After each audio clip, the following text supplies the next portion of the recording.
camera.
Hi, and welcome to today's conversation. This is LearnUp Centers. My name is Steve Hagler, and I'm the Executive Director of LearnUp.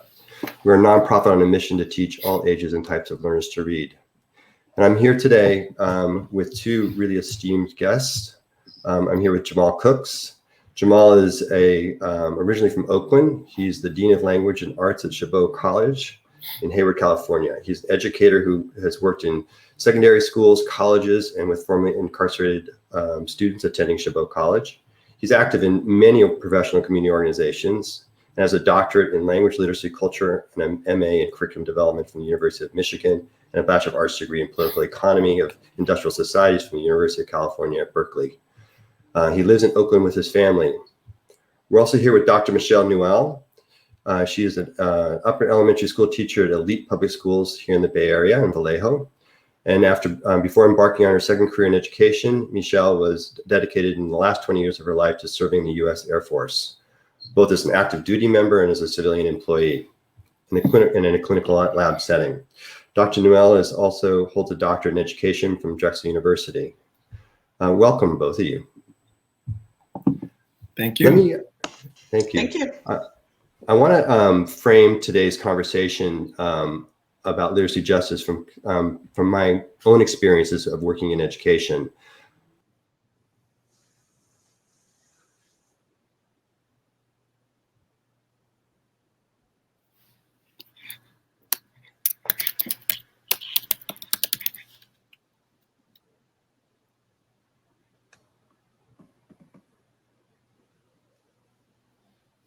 Well, great.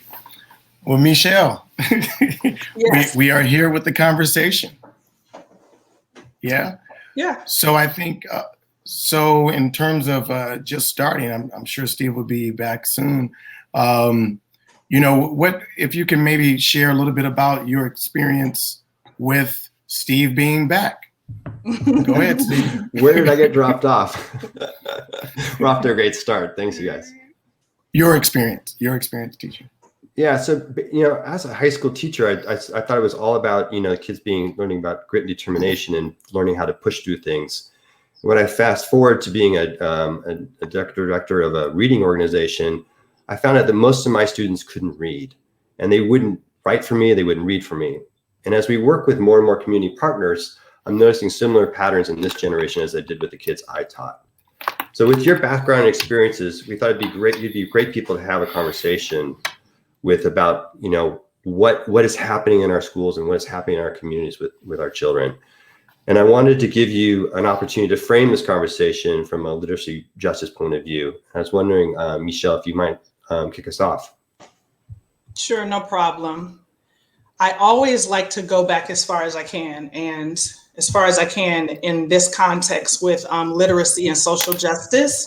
I'd have to go back to the times of slavery where Blacks weren't allowed to, learn to read, and even to the point where if they were found, with paper or books or asking for help with reading, they could be murdered, right? And so we go back to that time.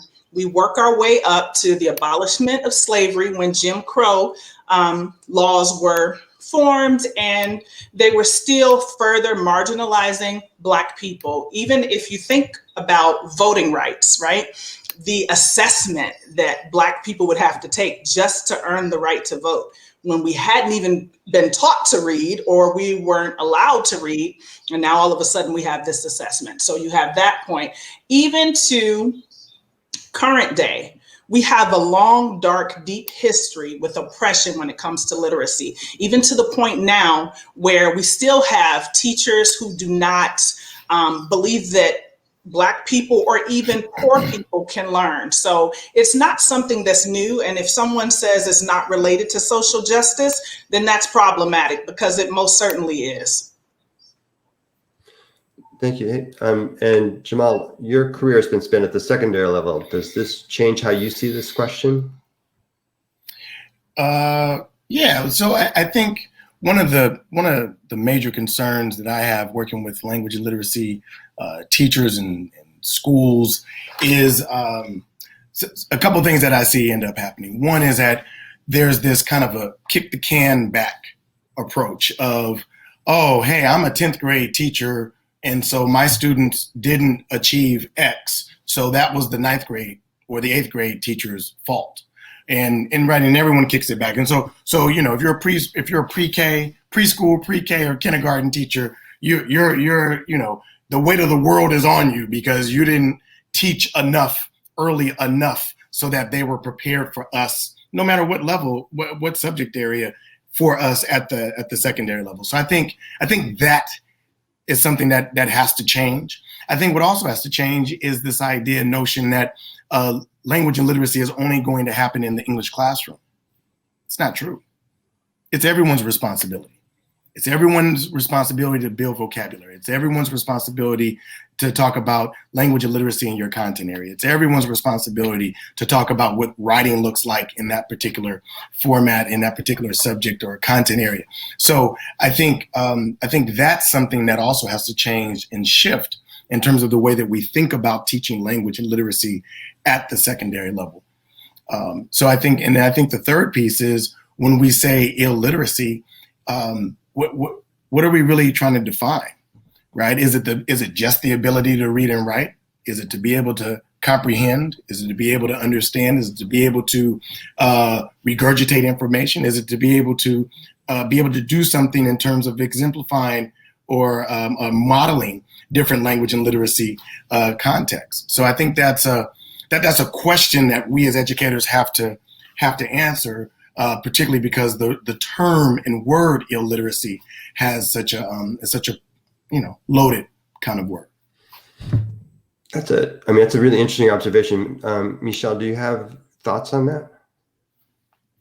I definitely have thoughts on it. I'm teaching upper elementary school, and so you see a lot of that. Well, you know, I don't know how to teach these kids how to read. By now, they should be reading. So what didn't happen? And at this point, does it really matter? The child still needs to know how to read, right?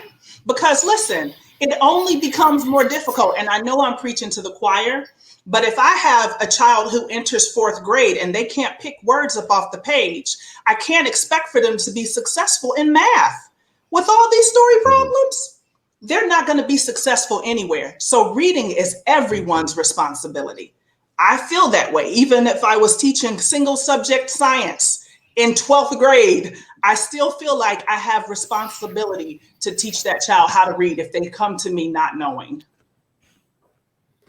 Yeah, and Mechele, I think the other part along with that is this notion of we can't continue to have a blame game, right? As an educator, if you are really being true to yourself in what we should be doing as teachers and as educators, if they are assigned to your room, if they are assigned to your class, it is your duty and responsibility to teach them.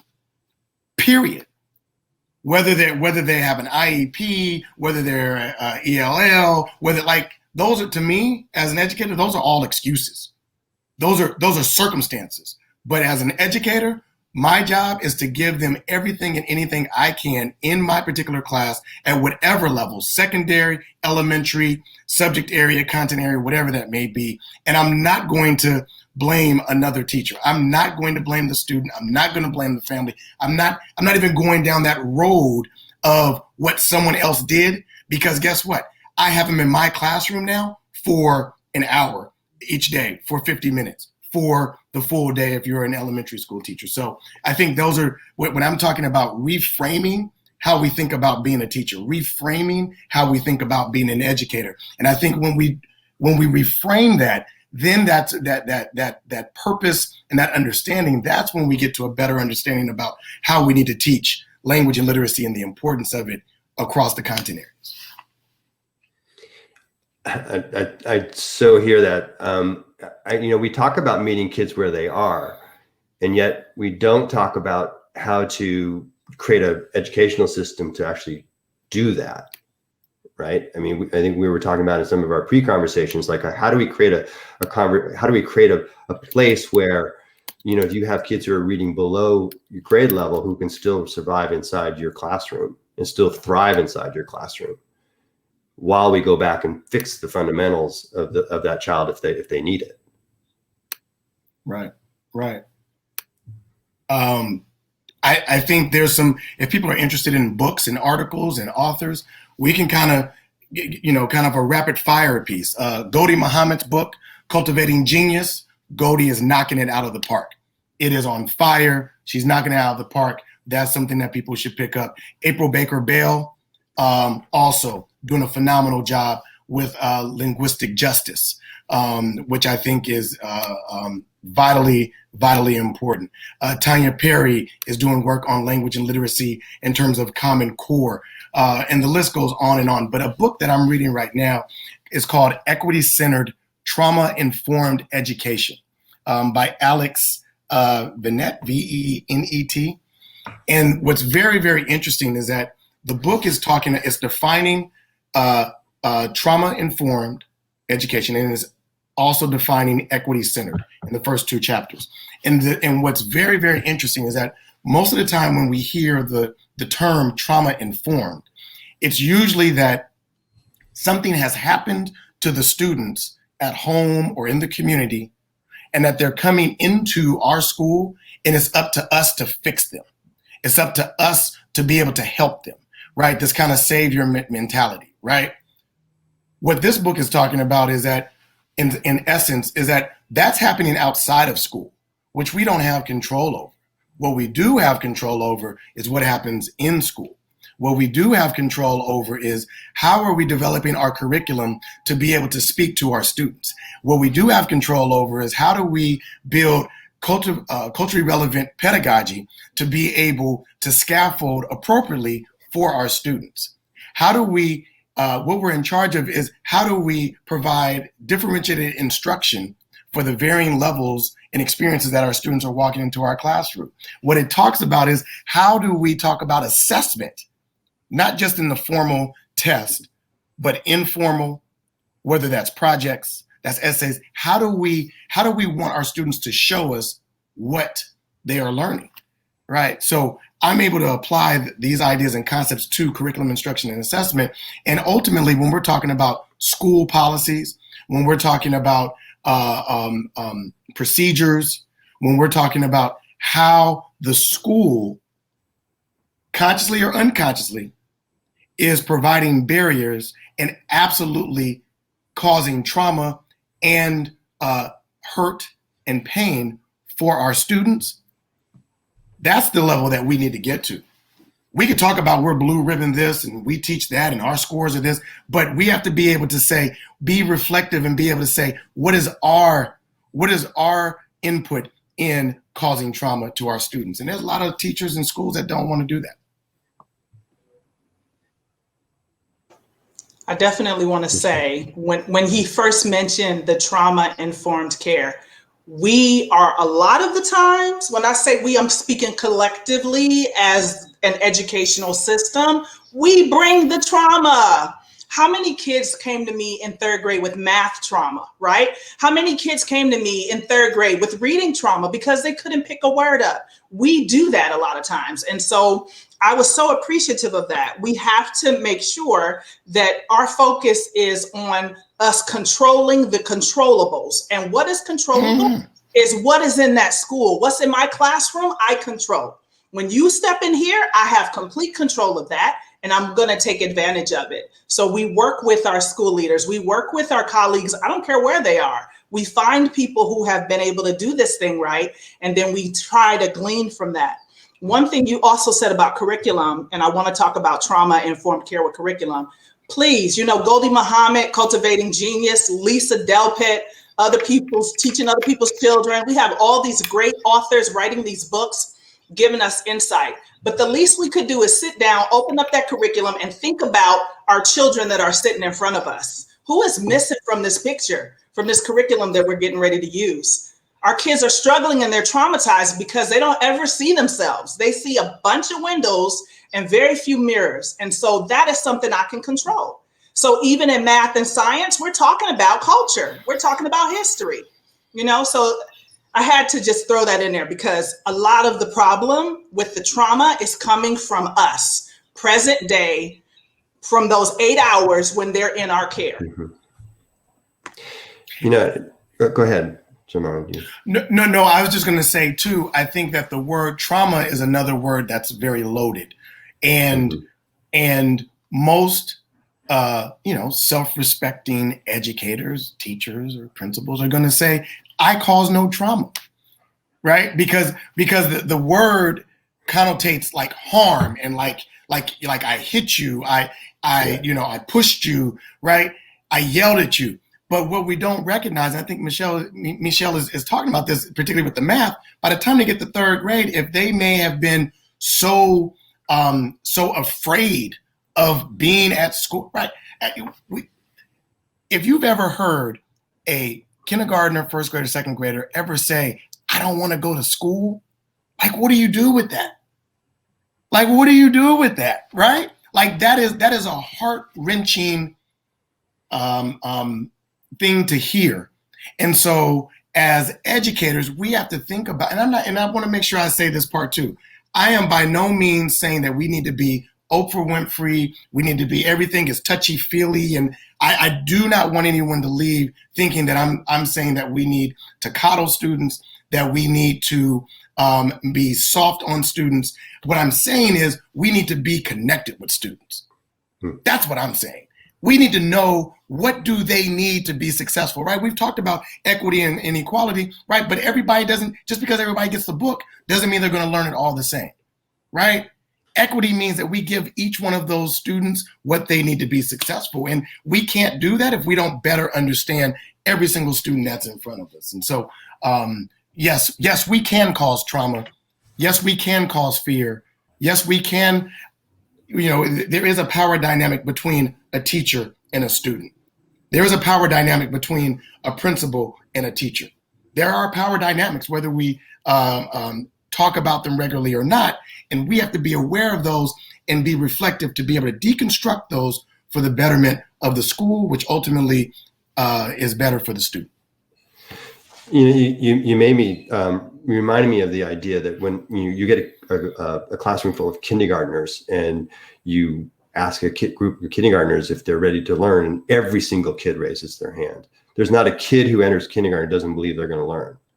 And so somewhere between kindergarten and fourth grade, we've done some pretty traumatizing things to kids. And so let me pull this back to kind of the reading again. So this is the conversation about, literacy justice. And one of the things that's true is that reading is the foundation of almost all school outcomes. And it seems to be one of the few measures that runs into adulthood. It's the measurement of school dropouts and incarceration rates, and it's tied to almost every successful or unsuccessful measurement we have as an adult. The impact begins when students haven't grasped reading by fourth grade. And as the saying goes in education, learn to read by third grade, read to learn by fourth grade. And yet recent studies show that 60% of all fourth graders are reading below proficiency. Studies show that if you're a person of color or if you live in a low-income community, your odds of not learning to read go way up. Recent studies also show that less than 20% of Black students performed at or above proficiency levels compared to 45% of white students. In fact, the chances of a Black male student being taught to read well is close to 1/5 that of a white female student and 1/3 of a white male student. I mean, these are some of the structural realities of the classrooms we're working in. So I wanted to know what your observations are of this trend. And Jamal, you want to start us off? Yeah, I think I alluded to it a little earlier that one, I think the idea that everyone embrace that teaching, reading, language, and literacy is their responsibility. I think that's one. I think another part is really being if you know your students, then you know what makes them tick. You know what their interests are, and you can anticipate where some of the barriers might be. You can anticipate where some of the resistance might be, but you also can anticipate and think about what's going to draw them in to want to learn from you, right? And so as a seventh grade social studies teacher, for example, many moons ago, not just a couple months ago, but many moons ago, right? I had a class and they could read, they could talk, but their writing was atrocious. And I remember sitting there saying, this group of students, my seventh grade students, I taught all the seventh grade students at King Estates Junior High School back in the day in the mid to late 90s, go Lions. But I think what ended up happening is I was like, they're brilliant. They are brilliant. But if anyone reads what they're writing, they're going to put them in another category. And so as a way to get them to be able to write, I began to incorporate hip hop in the classroom as a teaching tool. So we began to read lyrics and songs, and we would break those down. We would construct, right? So for me, it didn't matter it doesn't matter to me what the text is. I could care less about a canon, right? For me, it's about building the skill level. Can we talk about similes? Can we talk about metaphors? Can we talk about the structure of the text? Why did the author choose to write in this particular way? Why did they choose this word as opposed to that word? Right? I don't care if it's Of Mice and Men, and I don't care if it's a Biggie song. It doesn't matter to me. I want you to build the skill set, right? So now once I build the skill set and I have you hooked and I have you interested and you have a little bit of confidence, now we can take maybe a more conventional text, or maybe we could take a more formal text, right? And what I did as a teacher, as a beginning teacher, is I would go back and forth, right? So I think that's one way of knowing my students, doing something that was culturally relevant, but I have to have some mastery about where I was trying to take them anyway, right? So I want to make sure I don't want a teacher on, to use this next week to develop a hip hop curriculum and think that's going to be the silver bullet to teach your Black and brown kids. No, what I'm saying is you find out what motivates your students. You find out what they are good at, what they're interested in, and what might be able to help scaffold from their present understanding and prior knowledge to be able to scaffold them in terms of language and literacy skills. And I taught social studies. I want to make sure I say that. I taught seventh grade social studies. So this was not just like an English class. This was social studies. So I was practicing what I was preaching in terms of across content areas. I want to, Mechele, I'm going to give you an opportunity in a second, but it made me realize or also think about that when we talk about reading in our programs, we talk about, are they comprehension kids? Are they kids who can't understand what they're reading? Or are they kids who can't read but can understand? Right. So if you talk to your children and they're like, they can tell you the story, they can tell you the plot, they can tell you the characters, they know all the names of the folks in the movie and what they did and how they went. That's not a comprehension problem. They know how to understand. They may not be able to access through the letters on the page. It's a really different problem, right? Mm-hmm. So understanding what's going on with those kids matters a lot. And so if that's the case, they have a reading skills issue, not a comprehension problem necessarily, right? Mechele, I'm curious your thoughts.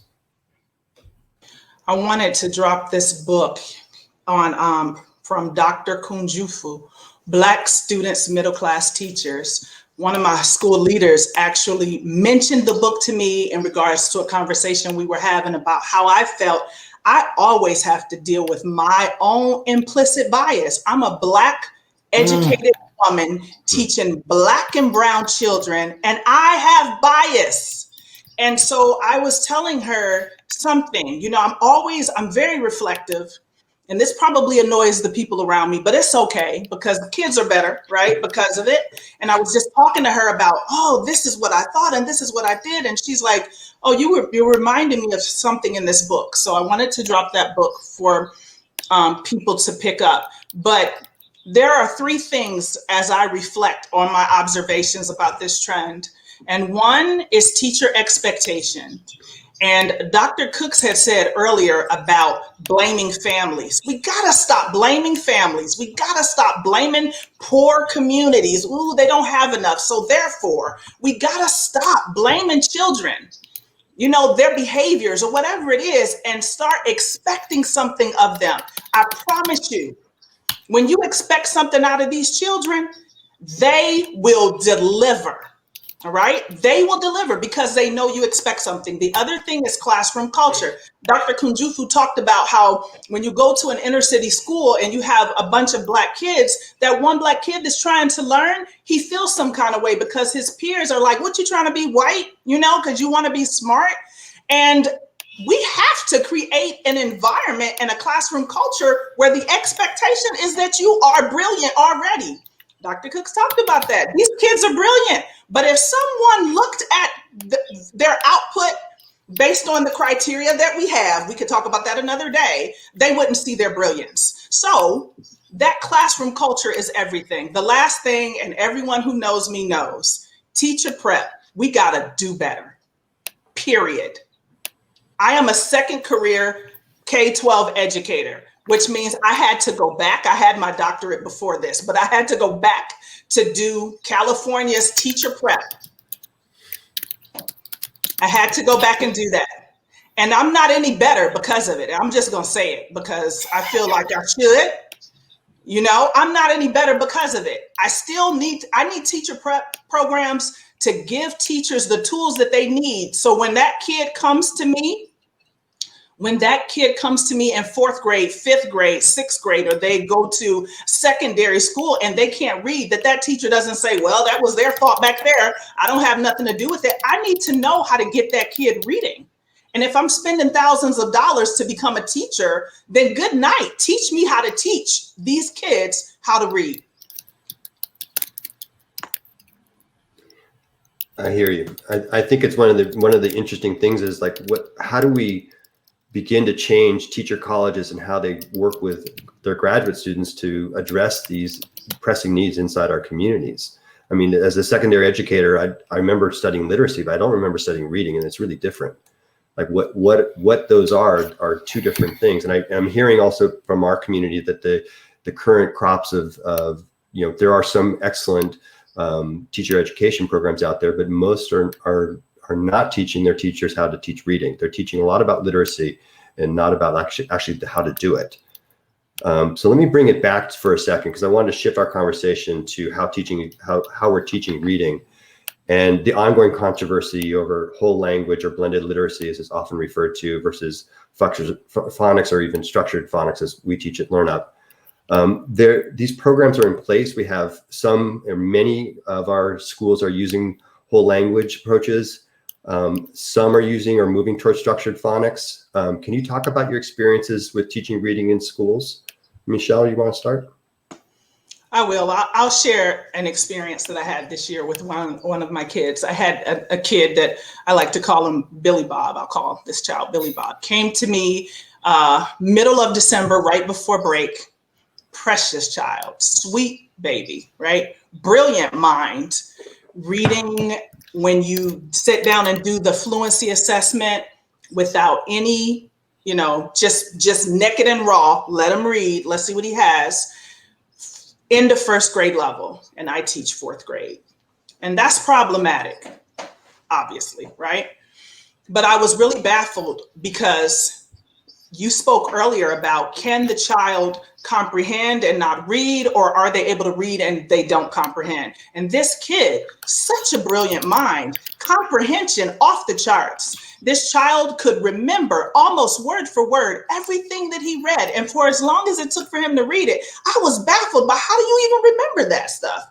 And so working with his family, our school also had small group reading, I don't know what you call it, small groups after our normal hours because of COVID. They had those small groups. So he was going to that periodically and everything. And I was finally able to get into a training with LearnUp. This was December when I met him. The training was in March. Between December and March, I was at my wit's end. I really don't know how to tackle this, because once I give him that fluency assessment, it doesn't really guide me to something specific, right? So I'm like, okay, where do I start with this? Well, he was in his small group for reading. And he had some other supports that he was getting. And I come across a friend mentions a science of reading group, and it says science of reading, and it has something to do with things I should have learned in college, right? I said, okay, I'm gonna check this group out. I go in, they're posting links to different trainings, but some of these trainings are expensive, $500, $1,000. I don't have that kind of money. I teach in K-12, right? So someone posted one about LearnUp, and I clicked on it and they had a special going. I said, I'm taking it. Me and my friend took it. I told everyone at school. One of my colleagues took it. I sat in there and I thought, you've got to be kidding me. How come this isn't a normal part of curriculum? I learned so much in that program. And so I went back, I called this kid's parent. I'm like, I have something that's gonna work, right? Beginning of April, we go back to school, which means I get this kid to myself for about 30 minutes after school, and we start working. He's brilliant. I tell him how brilliant he is. He's excited. The family's excited. Everybody's excited. He is making gains. He is retaining knowledge. We worked through our summer session. End of June, this kid is reading beginning of third grade level. And even with the reading, I can't remember what it's actually called, but there are words there, and then there are a couple of sentences that you guys use in your program, and then they have different starts based on where they're reading at. Yeah, our entry survey. Yeah. The entry survey. I had him do that again so he could see where it was marked the first time. Blew his own mind. What helped me was, first of all, having a system that worked, right? That taught me what I needed to do or where he was, and then being able to give him targeted instruction. But how many teachers have that opportunity? Not many, because they don't know what to do. So that's my observation, is having access to this type of knowledge for me as a teacher opens the doors, not just for my students, but we can do this with whoever is really far behind or below in their reading, now, and we can expect to see better outcomes. So that's an amazing story, and thank you for sharing about LearnUp. But what I'm hearing you saying is that access to really strong curriculum programs, so really strong programs for teaching reading, the funding behind it to be able to allow our teachers to go get that training, because sometimes it offers professional development, sometimes they're putting out of their own pockets. Like, how do we support and help those communities get that? And third, the time to be able to teach it, and we'll get to a question later about, where that time can be found, but let's, those are three really key components. And Jamal, you taught a lot of secondary education, like downstream effects and outcomes from, what are your observations around that? Yeah, I think I think we have to figure, and I may be jumping ahead, and if I am, I apologize. But I think what we have to do is we have to be very flexible, right? I think we have to be very flexible in how we provide instruction, right? And I think we have to make sure that we're using a variety of different ways to collect data information before we say, I'm going to do this. And what I mean by that is, I don't know if there's a lot of sports people on here, but sometimes a basketball coach or a football coach has a particular system, and we're going to run the ball, and we're going to run the ball, whatever the style or philosophy may be. And by golly, that's just what we're going to do. But if you don't have players that can play towards the strength of that system, then you're not going to win. And I think that's what we do sometimes in education, is we have a system, or we have an approach, or we have a philosophy and we say, this is what we're going to do, and we're going to make everyone else fit into that. I think you can have kind of an outline, but you have to have some flexibility to be able to meet the students where they are, right? A long time, maybe about 20 some odd years ago, Carol Lee wrote a book talking about cultural scaffolding, right? And what she basically did is, and Carol Lee, awesome. If you read anything by her from Northwestern, but basically what Dr. Lee did is she took the black kids in Chicago at this school that everyone gave up with.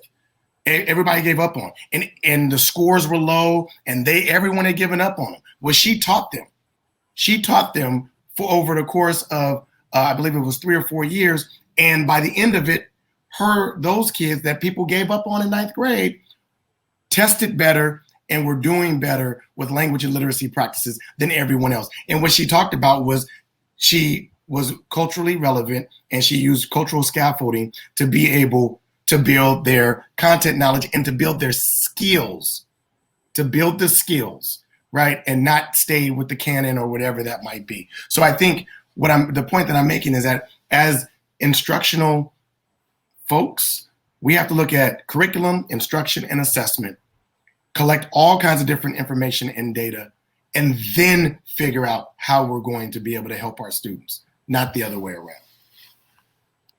So if the science and the outcomes show that structured literacy or structured phonics has better outcomes and can actually teach all kids to read. So in other words, whole language and blended literacies tend to teach some kids to read, kids who are natural readers, and kids who have really good instruction or have some other things going on will learn to read. But for a large chunk, and they won't learn to read, and for our kids with dyslexia, it won't help at all. Why is it that the school systems aren't running, going as fast as they can to adopt these different approaches to teaching reading? And Jamal, I'm talking to you. Look, well, my mother was from Gulfport, Mississippi. She would say that it's too much like right. I don't have an answer for that. I wish I did, to be bluntly honest with you. I think that this is just my opinion. I think that sometimes we make things more complicated than what they are. I think that we sometimes in education will find reasons as to why something can't happen or won't happen, as opposed to how do we make it happen, right? And if we know that all teachers are responsible for teaching reading and writing and oral communication, and we know that all teachers have a part in building the language and literacy skills of our students, and we understand and we accept that whoever's in our class, that's who we need to teach. And we need to make sure that we do everything in our power to not only teach them the content area, but to also hone those skill sets, those language and literacy skill sets. Then to me, it's a no-brainer. You find ways to be able to provide the professional development, to provide the training, to provide the resources, to be able to accomplish that goal. And I think what that would mean is that we'd have to, the question that we'd have to ask ourselves is, what's our objective? What is the objective? And if the answer is anything other than to provide the most positive, effective, and efficient learning environment for all students, if it's not that, then we're lost, and we're going to keep on not hitting the mark. Yep. Yeah. Mechele, you want to add? I think this was the question where I just had a bunch of wonderings, right? Like when my kids, like, what do you notice? What do you wonder? And I really wonder a couple of things. I wonder if we just do what we've always done, right? I wonder if this is how school should be. It's almost like going into a classroom and you see desks facing the front. Like, I don't have a front in my classroom. People are looking in every direction. There's no front, but that is so school, right? This is what we do. And also is it out of convenience sometimes that we just buy these packaged programs where, you know, oh, look at this. It has reading, language arts, reading, writing, science, social studies, everything. Yay, I'm successful. And neither, I shouldn't say neither, but the comprehensive curriculum doesn't really go deep enough in any of those areas to make your kids successful or to help your teachers to build them and grow them like they should be able to. I don't know. But what I do know is that COVID-19, and I'm not saying this making light of all the loss, but I'm going to tell you what it did for education. It redid education, at least to the fact or to the point where now you have parents sitting in your classroom, baby, every day for your hour and a half or for your 4 hours, right? They see what's happening now. And so sometimes, you know, I'm a big fan of me being the educator. Even when I was in adult ed, I'm the educator. When you're in adult ed, you can't blame parents then. But in K-12, it's become a thing. It's the parents, it's the community. I'm not opposed to holding anybody accountable or responsible for their part, but I'm the paid educator. So at this point with COVID, what I've learned and what I do know is that it allowed my parents into my classroom in a greater way. And it allowed me to be able to hear from them more. And they're like, you know what, I like this. Are you going to keep this next year? You know what I'm saying? Like COVID changed things for me in a way that I don't know if I would have done it this way before, right? And I'm new to K-12 too. So, you know. Dr. Newell, right? But then here's the question. Here's the real question. What are we going to do next? Like, what are we going to learn from this? And one thing that's slightly making the hair on my head, the little hair that I have, stand up is when we say we're going to go back to normal. There is no more normal. The bar has moved of what normal is. And to me, I think this is either you taking advantage of it. Look, my family and I sat my family down a week into COVID, right? Shelter in place. And I have a 9-year-old son and I have a 14-year-old daughter. And I have a wife that I've been married to for 20-something years. We all sat down in the living room. I said, look here, this is what's going to happen. We are going to come out of COVID better than when we came into it, period. And I said on all and any level, we are going to come out better. Because guess what? Either you're going to come out the same, worse, or better. And we are going to come out better. I wish that more schools, I wish that more administrators, I wish that more teachers would say, what have we learned from here? And how do we take this to the next level? But not trying, because my concern and what I'm afraid of is that if we go back to normal, we won't go to the same level. We're going to be behind. And I think there's going to be so many schools, Black and brown kids, urban, rural, that they're going to now be behind when some of those other schools that have taken advantage of this and looked at it as an opportunity are going to move and build forward. That's interesting. Go ahead, Mechele. I have one thing real quick. We've got to change our language around returning to school. We can't go in with a deficit mindset. I will tell you that my kids have gained a lot. And I think that it's important for us to stop talking about learning loss. These kids are brilliant. And my kids, I had one kid tell me, Doc, the first day he came to online class and I was trying to help him figure out Google Classroom and all this. He said, Doc, you got to take your time with me. I ain't never used no computer before. That same joker, right? As my dad used to say, that same joker, he can record himself. He's on Padlet. He's doing all these different things now. He has gained so much. He's coding. He's doing all kinds of stuff. So we've got to be careful. When I approach my kids, I'm like, let's go, because y'all have been going. But see, if you haven't been teaching during this time, then you may have that deficit. We don't have that deficit because we've had high expectations from day one for everybody. Our parents have had it. Our students have had it of us, and we have had it of one another. So, one of speaking of silver linings, one of the silver linings of COVID was all of our programs were in person. To get them to be trained to do them required you to show up somewhere or to have someone show up to you. And COVID changed that. We're now all digital. We have online courses, we have online training, we have online tutoring. And one of the things we're most proud of is we developed a great relationship with the Boys and Girls Clubs of San Francisco. And we hire, train, and send tutors into clubhouses through Zoom now, can be in person later on, directly into the communities where these kids are, and we teach them to read. So I'm curious of your observations, and I know, Jamal, that you just a couple of years ago were directly involved in working in after-school programs and running Saturday programs. I'm curious about your observations of working in community-based programs and helping to reduce the reading gap. Yeah, thank you for that, Steve. I think, well, here's what's interesting, right? Is that when we get into budget cuts, what are some of the first things that go? The extras, right? And I would argue that after-school programs and supplemental programs fall into that category. The idea of just having kids sit at a table and expect a 8-year-old, a 9-year-old, let alone a 10-year-old to sit there quietly and do their work, I don't know if that's every kid in every community. I'll just say that, right?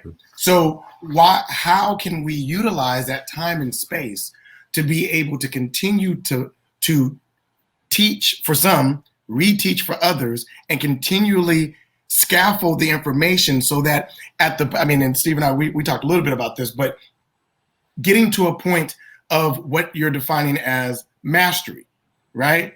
And mastery in the sense of, there's a lot of different definitions of it, but the idea of, did we teach them something and they can use it, and they can use it effectively, and they can produce it, and they can do it in an academic setting or a non-academic setting, right? I'm not necessarily talking about can they get 100% on a test, but is it something that we've taught them and they can utilize, right? But I think the teaching and reteaching aspect, the practicing. Look, I learned how to I tell this story all the time, but I learned how to speak Spanish at Oakland Unified School District, right? All I learned how to do was conjugate verbs, right? Put an o, as, amos, an, right? That's all I know. That's all I learned how to do, right? I just knew how to do it and regurgitate it. I didn't know how to have conversational Spanish. I didn't know how to what anything else to do in class, right? So we have to get our students to the point to where they can utilize the information that we're giving them on a regular basis, inside school and outside of school.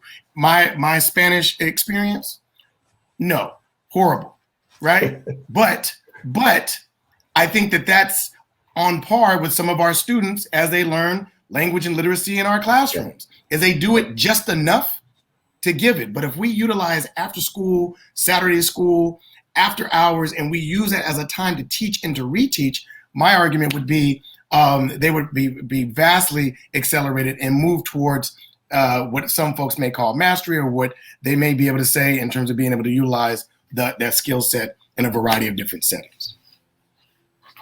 Mechele? I am all about community involvement, community service, Saturday school, after school programs. I think that is very cultural for most of your communities that are going to need it, right? And I think I said before, like, this goes way back to when, like during Jim Crow, and even during, well, I'd say let's start after the abolishment of slavery. We can talk about this time for sure. You know, even before that, we had literary societies that were hiding out. You know what I mean? And we did stuff in silos or in small groups in our community. That's what we did. And so, because I know that there's this notion that people don't care about their kids, you know, Black people don't care about their kids learning, or brown people or people who don't have money. People want their kids to learn. If the community steps in and embraces this idea of this being a community issue, right? A for real social justice issue, and take on this, it will be powerful. Our kids will grow, because families will send their kids to the Y, to the Boys and Girls Club, to the neighborhood church or community school or whatever. Yes, the church has always been, or the faith-based organization in general has always been really big within our communities. And we have taught from those spaces. So I'm 100% for it. I think it would work. I think it does work in a lot of communities now. Great. Let's go to a couple of questions that we might have from the audience. The question from Gabriella. With COVID cash flowing to districts, how can literacy intervention programs help districts principals best evaluate and implement high dosage tutoring services to get those who are furthest behind to proficiency and beyond? Big question. High dosage can, I don't know, evaluate and implement high dosage tutoring services. Does that just mean high frequency? So dosage would be the amount, right? Okay. So there's two questions. One, how do you evaluate? And the second one is, how do you implement?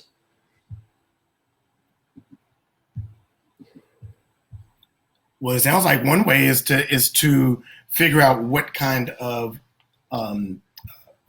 program you want for the tutoring program. As I said, there's all kinds of different formats. There's sit at the table and just do your homework, sit down, be quiet, right? There's another kind where you can say, hey, those 3 tables are going to be for reading instruction. Those 3 tables are going to be for math instruction, right? A third way might be, hey, we're just going to do homework help, right? A fourth way might be that we're going to have small workshops for to build reading skills for the 3rd and 4th graders, and maybe the 5th and 6th, right? So I mean, there's a lot of different formats that you can take.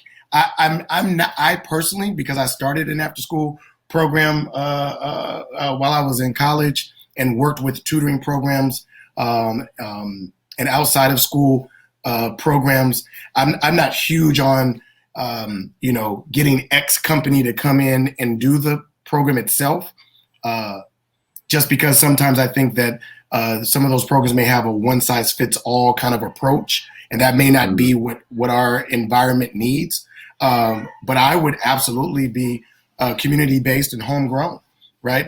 With connecting from the conversation that we were just having. I'm gonna train that grandmother that's in the neighborhood and in the community that hopefully the students and the families respect, and is a voice and an elder in the community, right? I'm going to also, right, the person that's trying to go to undergraduate school or community college, I'm going to train folks and bring it into whatever the neighborhood facility is to be able to provide that kind of a space. So I think it's very important to be able to do that. Yeah, I mean, I think I'll jump in here. I think that if you're looking for a reading, I think that what I would want to know in my after-school program or in my regular program is, where are kids on that reading spectrum? I got reading skills, and now I'm working on developing vocabulary and language and fluency and other things, or I don't have reading skills, and where on that reading spectrum I can't read at all. I'm a first grader who's in 7th grade. I'm reading at the 1st grade, or am I a kid who actually has something going on, who needs something a little bit different? But if I know where they are, then I can put them, I can group them, I can put them into programs together. You can bring in interventions. But I think we need to, if we're talking about reading, we need to understand more about how to teach reading in a structured phonics sort of way. We need to understand where kids are, and we can, with the Boys and Girls Club, we're pulling off the lowest level readers and giving them one-on-one intensive reading until they're up to grade level. So we basically just keep going. And if that takes longer than other types of interventions, and that's what they need, that's what we'll do. So we're working with funders and philanthropists and the Boys and Girls Clubs to fund it. But it's because it's going to take some resources to make it happen for sure. But it also takes a program that can get there, right? And this is not something that staff is typically trained to do. They need to be specialists, and they need to be specialists in reading. And so that's something that we need to think about. Like, how do we recruit, train, and deploy talented, skilled, quality tutors into the community who don't need a BA and don't need to have gone to college to do it, and they're not masters in literacy, they're really darn good at teaching reading because they've been trained well. That's where I would go. And Steve, yes, my main point was just that I think that sometimes schools and school districts will take the flavor of the month and throw the net wide and just expect X company to take care of it. That's where I was going. But I absolutely agree.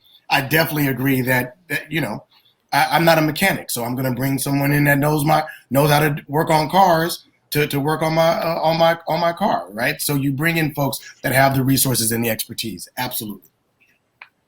I would agree with that. I also think it's really important to this whole go out and get the people. We have to be more creative in how we're recruiting for all things that involve education. You know, even with our school, they had to be creative to go out and get teachers. You can't just solely look at your normal stream of educators coming out. But if you have a specific set of children, you need to go out and find people who are going to be able to relate and going to have buy-in. And so being in the communities is important. Pulling people from the community, that's everything, right?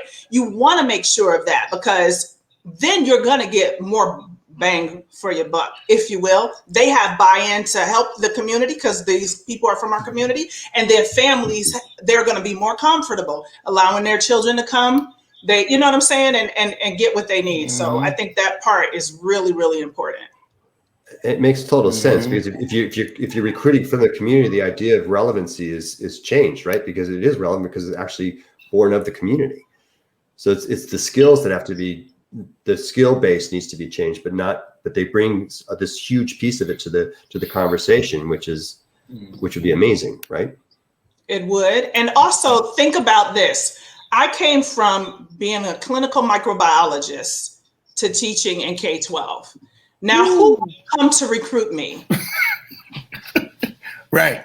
Who would have? And who would have thought I would have come, right? But when I came, I went to an information session about that school, and I said, this is what you getting ready to do? I'm leaving my job. I was teaching adults, yes. I was teaching adults. So teaching is something that is just a part of me, right? I'm pretty good at it. I'm not trying to be funny, but I feel really comfortable in a classroom and teaching children. But does that mean I don't still need skills? No, I still need skills. So then someone had to teach me the skills that I needed, and I had to be teachable, right? Mm-hmm. I think that you know, you're onto something about, like, you know, how do we think out of the box in terms of who's out there, who can be in our program. I mean, we're having a trouble time, you know, recruiting teachers as it is, right? I mean, Jamal, you probably have seen this as much as anybody in your teacher prep programs, like getting alternative pathways into education is still a nut that I don't know if we've cracked that much. Well, Dr. Newell talked about it, about having to get certified, right? I mean, I'm not saying that there shouldn't be any certification, but I'm also saying that if someone's a medical doctor, if someone's a biologist, if someone's a lawyer, I don't know. I think we can, we should look for alternative ways to be able to give them credit moving towards the credential, and maybe focus more on a little less on the content knowledge, maybe, but more on the pedagogical approaches, right? I definitely think that's one. I think that in my years, in 20-something years in being in credentialing, the number of Black and brown folks going into the field is low. It is really, really low, and it's gotten worse. It's decreased over the last few years. And now that we've even been talking about a teacher shortage, talking about coming out of COVID-19, they're saying that the teacher shortage is even worse, which is going to absolutely dramatically impact students of color and folks of color to be able to go into the field. So, and that brings back to the conversation we're having. How do we lower the barriers to bringing strong, well-trained reading tutors to these communities that need them? Like all of our communities are going to need them coming out of COVID. We're going to need lots and lots and lots of educators, lots and lots of tutors. How do we lower that barrier, not increase the barrier? How do we not add more and more credentialing to be able to do it? But how do we reduce the friction? How do we bring the community in to get trained? How do we bring young people in to get trained, and deploy a core of reading tutors out there to help reduce this reading gap? and to give kids the skills they need to be successful. And I'm going to ask, Heather's asking whether or not LearnUp asks whether or not we have to have a BA to get certified. And I think my point is that we don't require any certification. We don't require a high school diploma. We don't require college. We require that someone, we have some criteria around being linguistically inclined and strong at teaching, but we can teach anyone to teach reading. I want to give you a chance for some last thoughts. We're coming up to the end here, and I thought I would kick it to you, Mechele, to tell us what you're thinking. I am thinking that we are in the middle of a crisis, and I'm not even talking about COVID-19 anymore. I'm talking about we have children who are in upper elementary, middle school, and high school who can't pick up words. We have to start thinking about how we're going to manage this, and not really manage it, but get rid of this problem altogether. That would be our end goal, right? To get a system together where, here, these kids, if they are having trouble, this is what we're going to do. And I can't say enough. And I think I'm just feeling this way because college tuition in this country is ridiculous. And if you want to be an educator, we already know that people don't respect the field of education anyway, right? And you have people who want to pay teachers well because they know they deserve it. But then on the flip side to that, to pay to get all your certifications, all your credentials, just your bachelor's or whatever, it's about $1 gazillion. Why? And then on top of that, if you want to be a rock star at teaching kids to read, because you already gave us the stats on the kids that need it, there's a need, then you still have to go out and pay $500, $1,000. We need to somehow let this become the burden of the people who are training teachers in the first place. That should be their burden. It shouldn't be the teachers, the school that acquires that teacher who should have been trained. They shouldn't have to bear the burden, and families shouldn't have to bear the burden that their kids aren't getting taught right either. But teacher prep programs, I'm saying, bear the burden. Get good education in there for these teachers in the beginning so that we can get our kids where they need to be. Thank you. Jamal? Yeah, I think, first of all, I appreciate the opportunity to be able to have this conversation. I think that this is a much needed conversation. This is, particularly with us coming out of COVID, many folks being very, very centered and focused on STEM and science and math, right? I mean, like that's a major push, very important. But I think at the root of what needs to happen in classrooms and in schools, there has to be a focus on everyone being a literacy educator. Reading, writing, oral communication, all of the above. Every teacher needs to be able to embrace that and identify what they can already do well and what they need to learn and work together to be able to support that. There are experts all over your school, experts in some kind of language and literacy pieces that all over the school that, hey, maybe you get a teacher to be able to highlight something at a teacher in service or at a professional development or at a teacher meeting, right? People are very talented, and part of what we have to do as schools is, yes, I see in the chat and in the comments, money, money, money. Yes, yes, yes. But I'm also going to say at the end of the day, our children in our communities, particularly and especially our Black and brown kids, are dying. They are dying in the street. They are dying in home. They are dying in schools. This thing is urgent. So we can continue, as some folks may remember this game, we can continue to play 3-card Molly and point the finger about whose fault it is and whose problem it is. And it's not me and it's you, like in a bad relationship, you're breaking up. It's not me, it's you, right? Whatever that is, right? I always got that wrong. Me, you, me, right? But my point becomes, at the end of the day, we have to teach our students, and we have to not wait for someone else to give us the green light or the authority to be able to do that.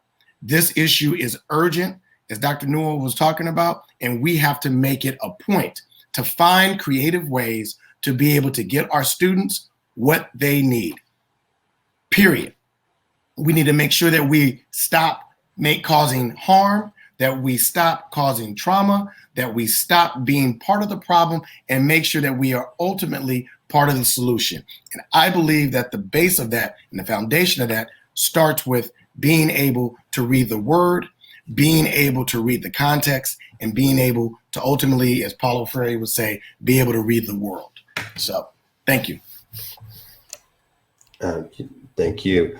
I want to thank Mechele and Dr. Newell and Dr. Cooks for being here today. I think this is the beginning of a much longer conversation. I think we talked about a series of conversations to dig deep into this world and to have to learn more about how we can support one another. Thank you so much for being here. I want to thank the audience for being here. I also want to thank the Humanities Collective Communications for helping in the making this all happen. I also want to let you know that if you're interested in getting trained in structured phonics, or if you have kids that are interested in tutoring, we do have sliding scales, and we do offer financial aid to families that would otherwise not be able to afford to come to LearnUp Centers to be tutored. We also will work with educators to make sure they get the training they need. We're interested in any kind of conversation and partnerships and relationships with folks in the community who would like to have a conversation about how we can support their kids learning to read. You can learn more at learnupcenters.org, and I want to thank you for being here. Thank you.